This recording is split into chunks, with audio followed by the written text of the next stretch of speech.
How you doing today, Ben? I'm doing great. How are you? I'm great. It's a great Monday. Happy Monday. Hope everyone had a great St. Patrick's Day. Repping the green today. Go Pack.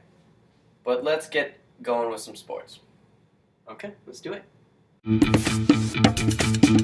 Stay sports smart. Baloun, Ben. Sports! Alright, Ben, let's start off with some college basketball. It's finally here, Matt. It's March Madness. I don't know about you, but I am crying with excitement on the inside. And outside. Yeah, I was before. We're good now, though. The brackets were released Sunday at 5 o'clock, so we now have all the teams in, all 68 teams in. We had a few snubs, a couple of teams who maybe should have not been in who got in. We can't make the decisions. That's up to the committee. But let's talk about a few games first round that I'm looking at for potential upsets right now. This is just a little quick glance, looking at a little bit of records, stuff like that. What do we got? Let's jump First into one, it. I'm going to Iowa State over Notre Dame. I'm sorry, Matt. I know it's your team, but Iowa It's rough. State's beating some good teams. They took down Kansas State a few weeks ago. They pull off some big upsets, and Notre Dame hasn't played their greatest lately. They have been losing quite a bit of games lately, so I could see that happening.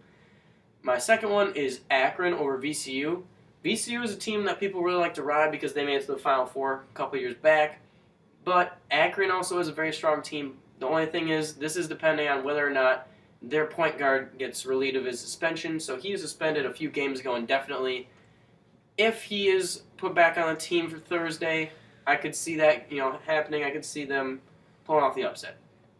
Third one, Minnesota over UCLA. Minnesota, depending on which team shows up, because they've got the team that's had some big wins. They've beaten Indiana, but they've also got the team that can't beat Illinois in the conference tournament. So whichever team decides to show up that day... That was a close game. It was a close game. Whichever team decides to show up against UCLA, though, if it's the team that beat Indiana, I wouldn't be surprised to see them take out UCLA first round. What do we got up? Last one. This is a stretch of an upset pick here, but if you're looking for a little bit more of a wild pick, I'd take Montana over Syracuse. Montana is a pretty strong team this year. They haven't lost too many games. They're 19-1 in conference, I believe. And Syracuse has really struggled down the stretch. They have not done nearly as well as people would have hoped. Although the conference tournament, they did do a little bit better. They won a couple games, so that was good to see. But if you want to make a big, bold pick, I'd take Montana over Syracuse. I don't have my pick yet, but for our Wednesday episode, I'll let you know a little bit more on some maybe later on in the tournament upsets once I get a little more time to look at the bracket and see who we got maybe going a little bit further that you wouldn't expect.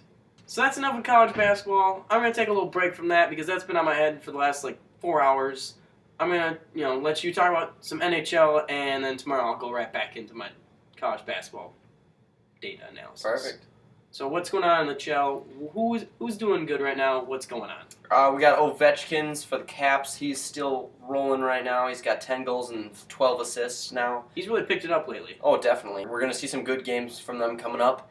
Also, the Blackhawks dominate the Stars 8-1. I don't know what happened. They were on fire, but they are looking for some center depth. I would not be surprised if I see a trade soon from Coach Q. But they do need some work in the center. That's where they're getting killed. Goals. They got a big game coming up at Anaheim on Wednesday. Hawks are very good away, but we're going to see how it happens. I'm going Hawks 4-3. There's going to be a lot of goals. Okay. You got one more game to watch? Yep. This is going to be Monday. The Wild at Canucks. They're tied at 32 points. Okay. I'm saying Canucks 3-1. Yeah, the Canucks have been playing pretty well recently. I think that I agree with you on that pick. Yep. The Wild do struggle a little bit away, so. Yeah, you think that the Hawks now are a little out of their little funk that after they ended their point streak, they had a couple losses in a row. You think they're back into their regular thing? I think they're picking it up. They still have Sharp out. They're doing some minor league adjustments, and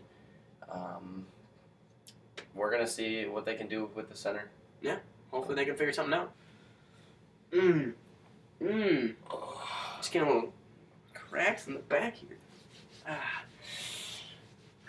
That was a good 30-second stretch there. Yeah. Kind of reminds me of the 30-second spiel. You mean 30-second wrap-up? No, the spiel. You mean the 30-second wind-up? The 30-second spiel. 30-second wind down. Let's put 30 seconds on the clock. Start it up. Matt, what's first? Dominican Republic still undefeated as we head into the semis of the WBC. Michael Vick and employees at a bookstore received death threats from citizens of Atlanta as Vick does his autobiography book tour. Heat extended streak to 22. They're tied with the Rockets in 2007, 2008 for second longest streak of all time.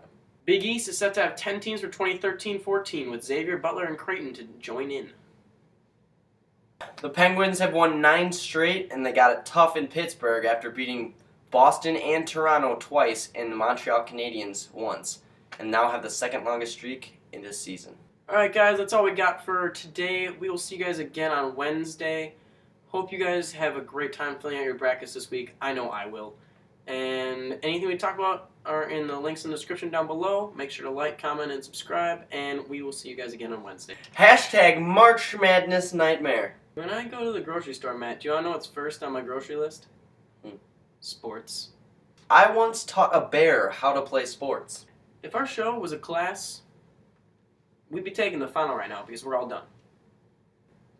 So, Matt, what do you get when you mix a fine wine and a snake together?